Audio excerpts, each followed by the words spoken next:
Ramziy tarzda qiyomat soati deb ataluvchi soatning ko'rsatkichlari yana 1 soniyaga yo'qlikka yaqinlashdi.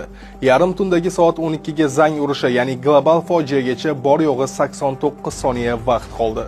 Bu soat ilk bor 1947-yilda amerikalik yadro texnologiyalari bo'yicha olimlar tomonidan yaratilgan bo'lib, o'shanda katta fojiagacha 7 daqiqa vaqt belgilab ishga tushirilgan edi. Har yili soatning millari Bulletin of the Atomic Scientists jurnali tomonidan qayta ko'rib chiqiladi. Soniya millari orqaga yoki oldinga siljitiladi. Olimlar, jumladan Nobel mukofoti sohiblari vaziyatni baholashda ishtirok etadi. 2007-yildan buyon nafaqat yadro qurollarining jangovar shayligi, shuningdek xalqaro munosabatlar, endilikda esa ekologik vaziyat ham ko'rsatkichlarga ta'sir etmoqda. Olimlarning fikricha, 2024-yilda insoniyat halokat yoqasiga yanada yaqinroq kelgan. Ayniqsa Vladimir Putinning yadroviy shantajlaridan so'ng. Xo'sh, qanday choralar ko'rish mumkin?